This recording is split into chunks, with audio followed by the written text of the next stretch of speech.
ជំរាបសួរបងប្អូនទាំងអស់គ្នាចាសសូមស្វាគមន៍មកកាន់ Channel Monkey Food ចាសថ្ងៃនេះដែរខ្ញុំនឹងបង្ហាញបងប្អូនទស្សនាអំពីរបៀបធ្វើខទំពាំងជាមួយនឹងសាច់ជ្រូក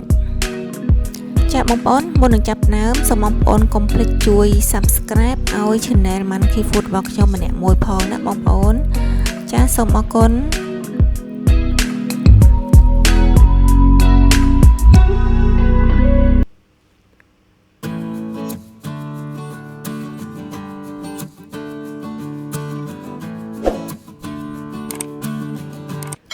ចាបងប្អូនឥឡូវយើងមកមើលគ្រឿងផ្សំទាំងអស់គ្នាចានេះគឺជាសាច់ជ្រូកបងប្អូនចាខ្ញុំកាត់វាជាដុំរួចហើយនេះគឺពងទាចំនួន7គ្រាប់ចានេះគឺជាទំពាំងស្រស់ស្ករត្នោតមើមខ្ទឹមសចិញ្ច្រាំស្ករសអំបិលប៊ីចេងម្រេចទឹកត្រីហើយនឹងប្រេងខ្យង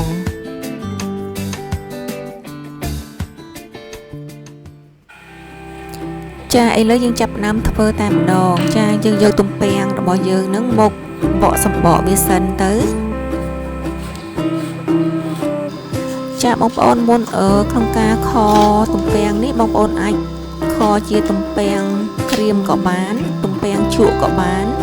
គឺសាច់ទៅលើចំណងចំណូលចិត្តរបស់យើងក្នុងការញ៉ាំបងប្អូនចាសម្រាប់ខនេះគឺខ្ញុំយកទំពាំងស្រស់មកខចាបន្ទាប់ពីយើងបកសម្បកស្អាតហើយយើងចាប់ផ្ដើមចិតខាងវានឹងចេញបងប្អូន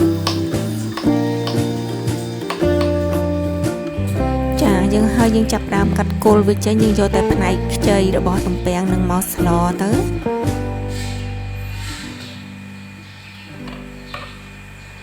ចានេះខ្ចីល្អបងប្អូននេះយើងកាត់គល់វាចេញទៅ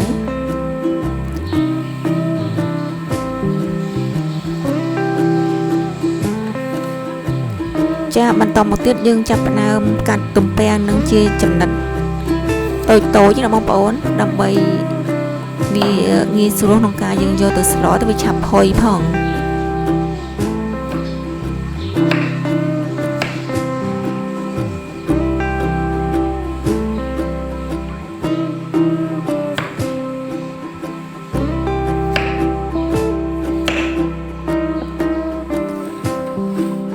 អូខេយើងរួចរាល់ហើយ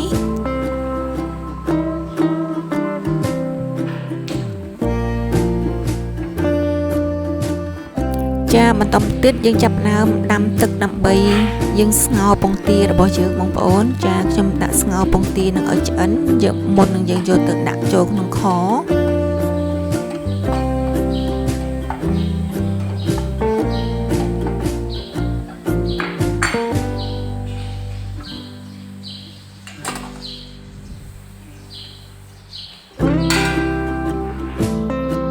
ចាបន្ទាប់ពីស្ងោរពងទាឆ្អិនហើយឥឡូវយើងចាប់ដើមស្រុះទំពាំងវិញម្ដង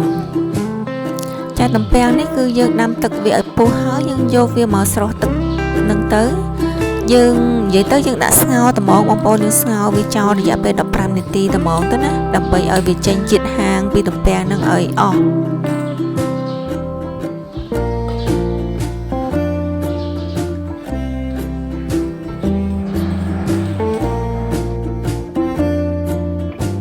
ចាឥឡូវយើងចាប់ផ្ដើមស្រង់ទំពាំងយើងចេញមកយើងស្ងោរវាបានមួយសន្ទុះហើយ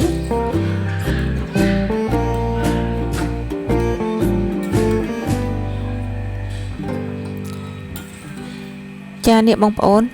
យើងឃើញទឹកទំពាំងវាឡើងពណ៌រាងលឿងបងប្អូនចាមានន័យថាជាតិហាងពីទំពាំងនឹងវាចេញមកក្នុងទឹកហ្នឹងណា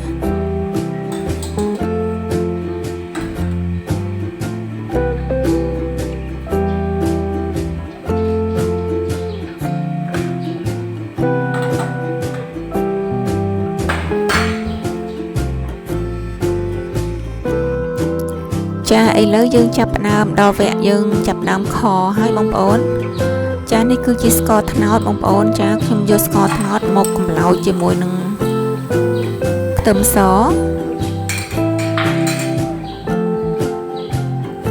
ប បងប្អូនអាចប្រើជាស្ករសអីក៏បានដែរតែយើងប្រើស្ករត្នោតដើម្បីវាងាយស្រួលនឹងកម្លោចបងប្អូនវាឆាប់ក្រហមនិយាយទៅ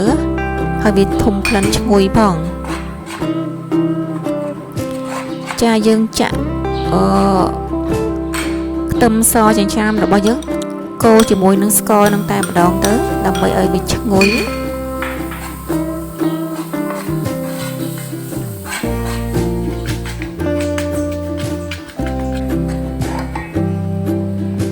ចានេះគឺម្រេចបងប្អូនចាខ្ញុំដាក់ម្រេចកូរជាមួយនឹងស្ករជាមួយនឹងខ្ទឹមចូលគ្នា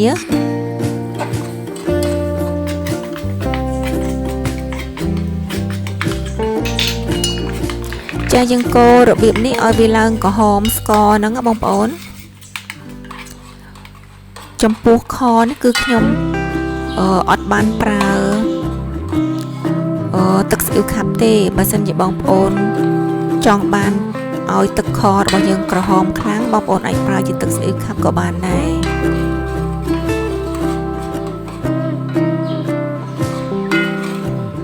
ចាំបន្ទាប់ពីស្ករហើយនឹងខ្ទឹមរបស់យើងឈ្ងុយហើយអញ្ចឹងយើងចាប់ផ្ដើមចាក់ទឹកត្រីចូលបងប្អូន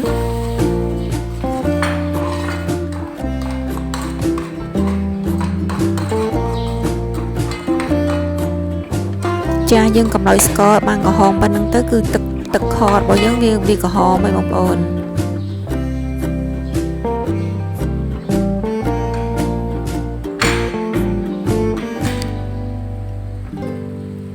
ចាឥឡូវខ្ញុំចាប់ដើមចាក់សាច់ជ្រូកចូលចាចំពោះសាច់នេះគឺខ្ញុំប្រើសាច់សុទ្ធផងលាយជាមួយនឹងសាច់3ជាន់ផងយើងខបើយើងខតែសាច់សុទ្ធក៏វាអត់សូវឆ្ងាញ់ដែរបងប្អូនតើយើងលាយជាមួយនឹងសាច់3ជាន់ឲ្យវាមានជាតិខ្លាញ់ខ្លះទៅណា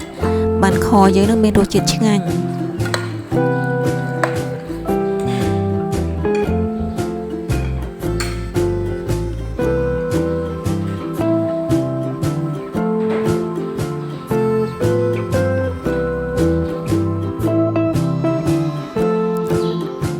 ចាឥឡូវយើងចាប់ដើមដាក់គ្រឿងចូលទៀតទៅណាបងប្អូនចាខ្ញុំដាក់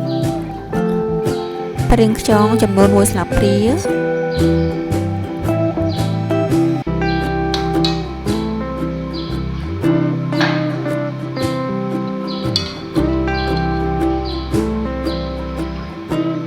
ហើយនេះគឺប៊ីចេងយើងដាក់ប៊ីចេងបន្តិច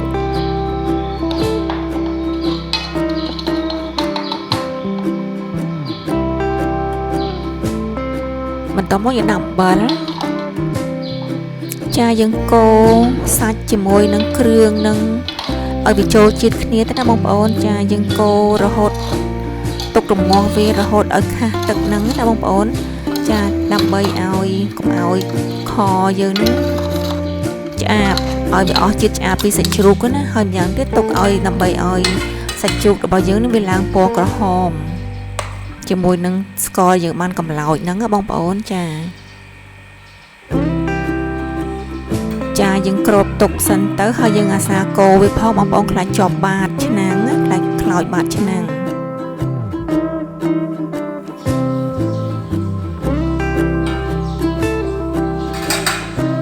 ចាឥឡូវយើងខរបស់យើងនឹងបានខាសទឹកអស់ហើយនេះបងប្អូនចាពេលវាខាសទឹកហើយសាច់ជ្រូកយើងរបស់យើងក៏វាឡើងក្រហមផងដែរយើងខាសទឹកអស់ហើយយើងអាចបន្ថែមទឹកចូលទៅណាបងប្អូនចាយើងចាក់ទឹកចូលដើម្បីរំងាស់វាឲ្យឆ្អិនតែម្ដង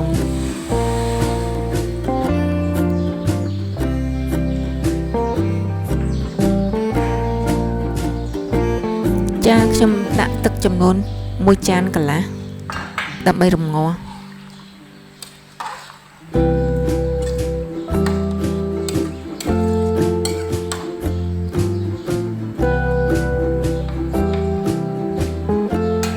ចាយើងទុកវាពុះបន្តិចសិនណាចាំយើងដាក់ទំពាំងចូលតាមក្រោយ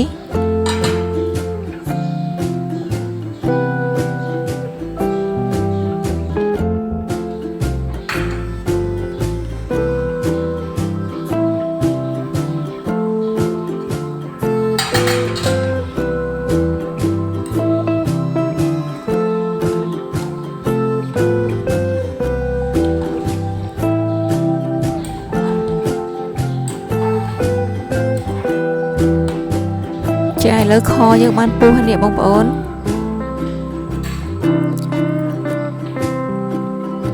ចាអញ្ចឹងយើងភ្លក់ឲ្យដឹងរសជាតិទៅសាបប្រៃបងប្អូនចូលចិត្តចាខ្ញុំស្ទើររសជាតិប្រៃហើយនិងរសជាតិផ្អែមអញ្ចឹងខ្ញុំបន្ថែមអំបិលហើយនិងស្ករសបន្តិចចូលថែមពីលើទៀត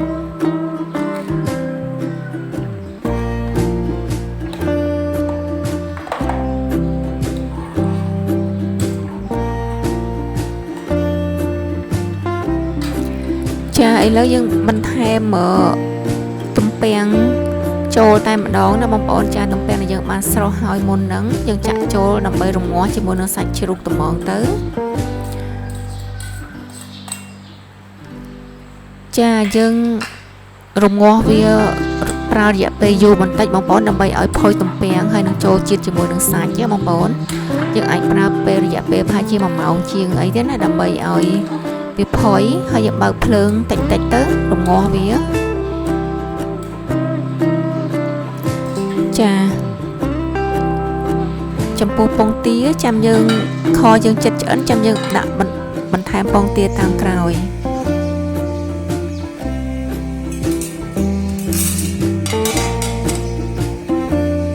ចាឥឡូវខរបស់យើងនេះបានរងាស់ជាង1ម៉ោងហើយបងប្អូនចាវាឆ្អិនណាស់នេះបងប្អូនខរបស់យើងចិត្តឆ្អិននេះចាឥឡូវខ្ញុំចាប់ផ្ដើមដាក់ពងទាចូលបងប្អូននេះពងទាខ្ញុំបង់ចូលហើយ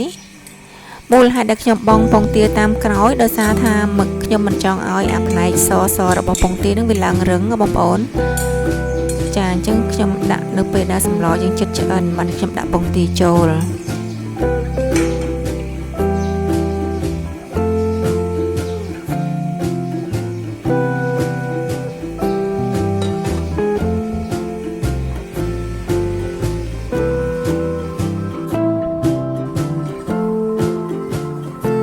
ចាអូខេបងប្អូនសូម